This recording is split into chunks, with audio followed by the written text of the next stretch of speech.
Assalamualaikum warahmatullahi wabarakatuh. Bagaimana kabar anak solih dan solihah hari ini? Semoga semuanya dalam keadaan sehat ya. Alhamdulillah hari ini bertemu lagi dengan Bu Guru Anissa ya.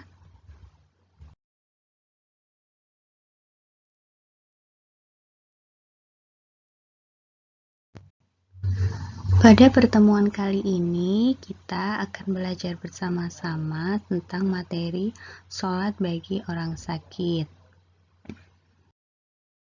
Sebelum kita mulai belajar, mari kita berdoa terlebih dahulu ya.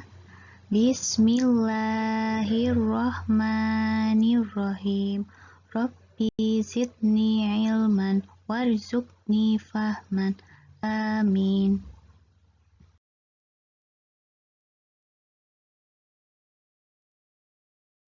Materi yang akan kita pelajari hari ini yaitu tentang yang pertama, mengenal ketentuan sholat bagi orang sakit, dan yang kedua, tata cara sholat bagi orang sakit, yang diantaranya yaitu sholat dengan cara duduk, berbaring, atau terlentang.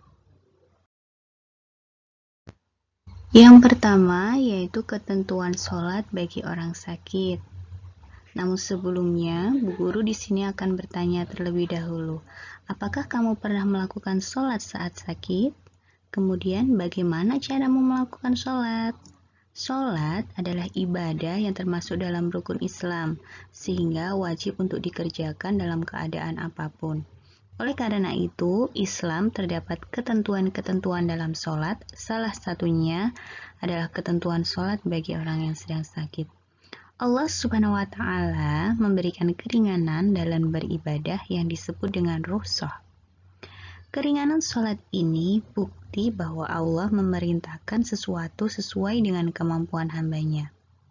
Orang yang sedang sakit mendapat rukhsah, yaitu bila tidak mampu berdiri, maka sholat dengan cara duduk. Dan bila tidak mampu dengan cara duduk, maka sholat dengan cara berbaring.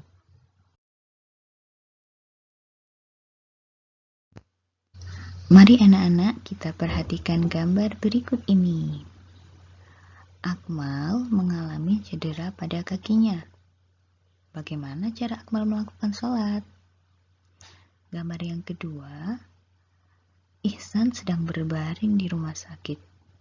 Selain kakinya patah, dia juga tidak bisa duduk. Bagaimana cara Ihsan melaksanakan sholat?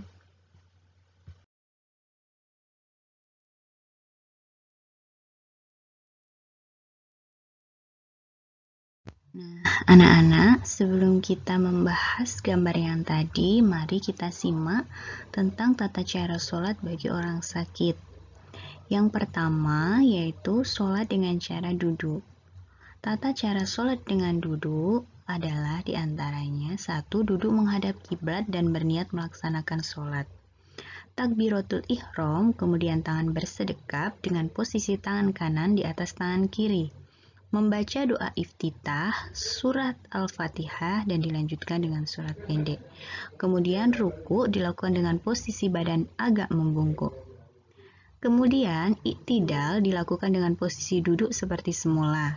Sujud dilakukan seperti sujud biasa, atau jika tidak mampu, dengan membungkukkan badan lebih rendah daripada ruku. Duduk di antara dua sujud, tahiyat awal dan tahiyat akhir sama seperti sholat biasa atau dilakukan sesuai dengan kemampuannya. Dan yang terakhir, mengucapkan salam dengan menoleh wajah ke kanan dan ke kiri seperti pada sholat biasa. Dan untuk sholat dengan cara berbaring, tata caranya yaitu berbaring dengan posisi miring ke kanan dan menghadap kiblat. Yang kedua, posisi tangan bersedekap. Yang ketiga, gerakan sholat dilakukan dengan isyarat menganggukkan kepala atau kedipan mata. Dan apabila tidak mampu dikerjakan, maka cukup dengan isyarat hati. Dan untuk sholat dengan cara terlentang, tata caranya yaitu yang pertama, posisi badan terlentang dengan posisi telapak kaki menghadap ke arah kiblat, dan jika mampu, kepalanya diberi bantal agar mukanya menghadap kiblat. Gerakan sholat dilakukan dengan isyarat seperti menganggukkan kepala, kedipan mata, ataupun dengan isyarat hati.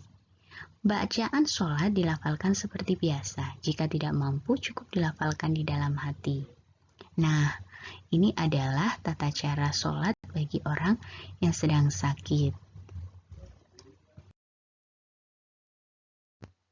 Nah, anak-anak, setelah kita mengetahui apa saja sih ketentuan sholat bagi orang sakit dan bagaimana tata cara sholat bagi orang sakit, nah dari situ kita dapat mengambil hikmah sholat bagi orang sakit, diantaranya kita dapat lebih mendekatkan diri kepada Allah. Hati kita menjadi lebih tenang, menyadari kemurahan Allah Subhanahu wa Ta'ala, mensyukuri nikmat sehat yang diberikan Allah, meningkatkan keimanan dan ketakwaan kepada Allah, dan kita semakin dicintai Allah. Jadi tidak ada alasan bagi kita untuk tidak melaksanakan sholat ya. Jadi walaupun kita dalam keadaan sakit, kita harus tetap melaksanakan sholat karena sholat adalah wajib. Kesimpulan dari apa yang kita pelajari hari ini yaitu bahwa ibadah sholat itu tetap harus dilaksanakan dalam setiap keadaan apapun selama akal masih sehat atau sadar. Orang yang sakit tetap diwajibkan untuk melaksanakan sholat fardu 5 waktu. Dan Allah sudah memberikan keringanan bagi orang yang sedang sakit, yaitu dengan memberikan tata cara sholat bagi orang sakit. Jika tidak mampu untuk berdiri, dapat sholat dengan cara duduk. Apabila tidak bisa sholat dengan duduk, dapat dilakukan dengan cara berbaring. Dan apabila dengan cara berbaring tidak bisa, maka dengan cara terlentang atau bisa dengan isyarat hati. Nah, demikian itu adalah kesimpulan yang bisa kita ambil dari mata pelajaran yang kita pelajari hari ini. Semoga setelah kita mempelajari materi sholat bagi orang sakit ini, anak-anak tetap melaksanakan sholat walaupun dalam keadaan sakit. Jadi tidak ada alasan lagi waktu sakit, nggak mau sholat karena baru sakit. Jangan ya. Jadi walaupun kita sedang sakit, kita harus tetap melaksanakan sholat.